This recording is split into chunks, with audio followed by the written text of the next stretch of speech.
ನಮ್ಮ ಪ್ರಜೆಗಳನ್ನಾಗಲಿ ನಮ್ಮನ್ನಾಗಲಿ ಎಲ್ಲರನ್ನೂ ಒಂದು ದಿಕ್ಕನ್ನು ತಪ್ಪಿಸುವಂಥ ರೀತಿ ಮಾಡ್ತಾ ಇದ್ದಾನೆ ಅಂತ ನನಗೆ ಅನಿಸ್ತದೆ ಇದೆಲ್ಲನೂ. ಯಾಕಂದರೆ because you want to escape ಅಂತ.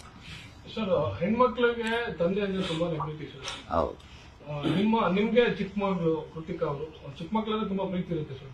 ನಿಮ್ಮ ಮತ್ತೆ ಅವ್ರ ಒಡನಾಟ ಹೇಳ್ಕೊಳ್ಬೇಕು. ಯಾಕಂದ್ರೆ ನೀವು ತುಂಬಾ ಹತ್ರದಿಂದ ನೋಡಿದ್ರಿ, ಕ್ಲಿನಿಕ್ ಮಾಡ್ಕೊಳ್ಳೋದು ಮಗಳಿಗೆ ಮಾತ್ರ ಅಲ್ಲ, ಸ್ಕಿನ್ ಅಂಡ್ ಸ್ಕ್ಯಾಲ್ಪಲ್ ಅಂತ ಹೇಳಿ ಅಲ್ಲಿಗೂ ಕೂಡ ಹೆಲ್ಪ್ ಆಗಲಿ ಅಂತೀವಿ. ಕಡೆ ದಿನಗಳಲ್ಲಿ ಸರ್ ನೀವು ಕ್ಲಿನಿಕ್ ಓಪನ್ ಮಾಡಿದ್ಮೇಲೆ ಏನಾದ್ರು ಹೇಳ್ಕೊಂಡಿದ್ರಿ ಸರ್, ಏನ್ ಮಾಡ್ಬೇಕು, ಹೆಲ್ಪ್ ಮಾಡಬೇಕು ಅಂತ ಹೇಳಿ? ನಾನು ಫೀಸ್ ತಗೊಳಕ್ ಮಾಡ್ತಿಲ್ಲ, ನಮ್ಮ ಭಾಗದ ಜನಕ್ಕೆ ಹೆಲ್ಪ್ ಆಗ್ಲಿ ಅಂತ ತಮ್ಮ ಹತ್ರ ಶೇರ್ ಮಾಡ್ಕೊಂಡಿದ್ದೆ. ಅಲ್ಲ ನಾವು ಈಗ ನನ್ನ ಮಕ್ಕಳು ಇಬ್ರು ಡಾಕ್ಟರ್ಸ್. ಈ ಇಬ್ರು ಡಾಕ್ಟರ್ಸ್ನ ಹೆಂಗ್ ಬೆಳೆಸಿದ್ದೀನಿ, ನಾನು ಹೆಂಗ್ ಓದಿಸಿದ್ದೀನಿ ಅಂದ್ರೆ ನಮಗೆ ದುಡ್ಡಿನ ಒಂದು ಆರ್ಥಿಕತೆ ಸಮಸ್ಯೆ ಏನು ಇಲ್ಲ.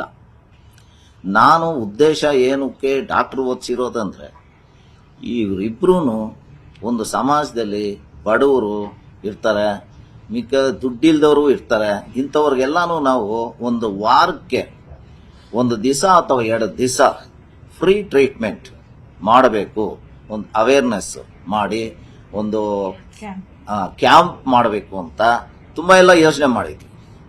ಒಂದು ಕ್ಯಾಂಪ್ಸ್ ನಡಿಬೇಕು, ಫ್ರೀ ಕ್ಯಾಂಪ್ಸ್. ಅದರಲ್ಲಿ ಮೆಡಿಸಿನ್ಸ್ ಎಲ್ಲ ನಾವೇ ವಹಿಸ್ಕೊತಾ ಇದ್ವಿ ಯಾರು ಪೇಷಂಟ್ಸ್ಗೆ. ಸೊ ಈ ಥರ ಎಲ್ಲ ಮಾಡಿ ಮಿನಿಮಲ್ ಫೀಸ್ ಇಟ್ಟು ಸರ್ವಿಸ್ ಓರಿಯೆಂಟೆಡ್ಗೋಸ್ಕರನೇ ಓದಿಸಿರೋದು ಹೊತ್ತು ದುಡ್ಡು ಸಂಪಾದನೆಗಂತೂ ಆಗ.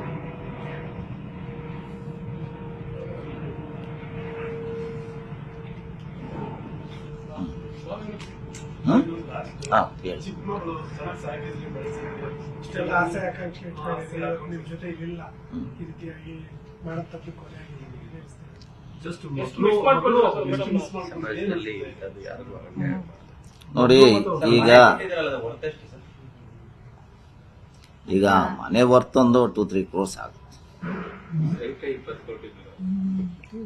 ಅಲ್ಲ. ಲ್ಯಾಂಡಿಗೆ ಅಂತ ಸೇರಿಸಿದ್ರೆ ಜಾಸ್ತಿ ಅದೇನು ಪ್ರಯೋಜನ ಇಲ್ಲ, ಅದಕ್ಕೆ ವ್ಯಾಲ್ಯೂ ಕಟ್ಟಕ್ಕಾಗಲ್ಲ. ಯಾಕಂದ್ರೆ ಕಂಪೇರ್ ಮಾಡಕ್ ಆಗೋದಿಲ್ಲ ಅಲ್ಲ. ಈಗ ಅದೆಷ್ಟೇ ಇದ್ರೂವೇನೆ ಈಗ ಅದಕ್ಕೆ ವ್ಯಾಲ್ಯೂ ಕಟ್ಟೆ ಮಗಳೇ ಇಲ್ಲ ಅಂದ್ಮೇಲೆ ಅದಕ್ಕೆ ವ್ಯಾಲ್ಯೂ ಕಟ್ಟಕ್ ಆಗಲ್ಲ. ಅದ್ರ ಕಟ್ಕೊಂಡು ನಮ್ಗೆ ಈಗ ಏನಾಗಬೇಕಾಗಿದೆ? ಏನೂ ಇಲ್ಲ. ಒಂದು ಈಗ ಇವರು ನಿಮ್ಮ ಪ್ರಶ್ನೆ ಇನ್ನೊಂದ್ಸರಿ ರಿಪೀಟ್ ಮಾಡಿ ಸರ್. ಅಂದ್ರೆ ಮಗಳು ತುಂಬಾ ಪ್ರೀತಿನ ಸಾಕುವಂತ ಅವಳು ಒಂದಿಷ್ಟು ನಿಮ್ಗೆ ಪ್ರೀತಿ ಇಟ್ಕೊಂಡಿರ್ತಾರೆ. ಇಲ್ಲ ಇಷ್ಟೆಲ್ಲ ಕನಸುಗಳು ಕಟ್ಕೊಂಡಿದ್ರೆ ಕ್ಲಿನಿಕ್ ಮಾಡ್ಕೊಳ್ಬೇಕು, ಸಮಾಜ ಸೇವೆ ಅಂತೆಲ್ಲ. ಸಮಾಜ ಸೇವೆ ಬರಕ್ಕಿಂತ ಮುಂಚೆ ಕೊಲೆ ಆಗಿದ್ದಾರೆ, ಏನಂತ ಮಿಸ್ ಮಾಡ್ಕೊಂಡಿದ್ದಾರೆ. ಈಗ ಆ ಮಗು ನಮ್ಮ ಇಬ್ಬರು ಮಕ್ಕಳನ್ನು ಅಷ್ಟೇ ಹೆಣ್ಮಕ್ಳನ್ನ ನಾವು ಗಂಡು ಮಕ್ಳ ಥರನೇ ಸಾಕಿದ್ರು. ಅವ್ರಿಗೆ ಏನೆಲ್ಲ ಪ್ರೋತ್ಸಾಹ ಬೇಕು, ಅವ್ರಿಗೆ ಯಾವ ಥರ ಬೆಳೆಸಿದ್ದೀನಿ, ಯಾವ ಥರ ಸಾಕಿದ್ದೀನಿ ಅಂದರೆ ಅದು ಗಂಡು ಮಕ್ಳು ಸಮಾನವಾಗಿ ಸಾಕಿದ್ದೀನಿ, ಹೆಣ್ಮಕ್ಳು ಅಂತ ಸಾಕಲಿಲ್ಲ. ಆದರೆ ಈ ಒಂದು ದುರ್ಘಟನೆಯಿಂದ ನಮಗೆ ತುಂಬಾ ನೋವಾಗಿದೆ. ಇನ್ನು ಮುಂದಕ್ಕೆ ನನ್ನ ಮಗಳು ಇದ್ದಾಳೆ ಸಮಾಜ ಸೇವೆ ಮಾಡೋಕ್ಕೆ, ಅವರು ಡಾಕ್ಟ್ರೇನೆ. ಇನ್ನೂ ನಮ್ಮ ಕುಟುಂಬದಲ್ಲಿ ಇನ್ನೂ 2 ಡಾಕ್ಟರ್ಸ್ ಇದ್ದಾರೆ. ಮತ್ತೆ ಇನ್ನು ಮುಂದಕ್ಕೆ ಮಕ್ಕಳನ್ನ, ಬಡ ಮಕ್ಕಳು ಯಾರನ್ನ ಇದ್ದರೆ ಅವ್ರಿಗೂ ಸಹಾಯ ಮಾಡಿ, ಅವ್ರನ್ನೂ ಡಾಕ್ಟರ್ಸ್ ಮಾಡಿ ಅವ್ರನ್ನೂ ನಾವು ಸಮಾಜ ಸೇವೆಗೆ ಅಂತ ಬಿಡೋ ಪ್ರಯತ್ನ ನಾನು ಮಾಡ್ತೀನಿ.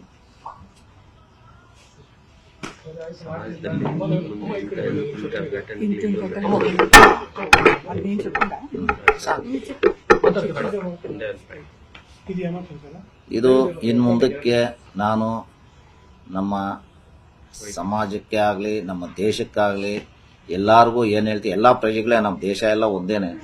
ಅದರಿಂದ ಎಲ್ಲರಿಗೂ, ಎಲ್ಲ ಹೆಣ್ಮಕ್ಳು ಗಂಡು ಮಕ್ಳು ಅಂತಲ್ಲ, ಇಂಥದ್ದು ಯಾವುದೋ ಒಂದು ಈ ಥರ ರೇರ್ ಕೇಸ್ ಆಗೋಗಿದೆ. ಈ ಥರ ಆಗಬಾರ್ದಾಗಿತ್ತು. ಡಾಕ್ಟ್ರನ್ನೇ ಒಂದು ಡಾಕ್ಟ್ರು ಸಾಯಿಸುವಂಥ ಈ ಒಂದು ಕೃತ್ಯ ಏನಿದೆ, ಇದು ನಾವು ಸಾಮಾನ್ಯವಾಗಿ ಕೇಳ್ಪಟ್ರೆ ಇರಲ್ಲ ಅಲ್ವಾ.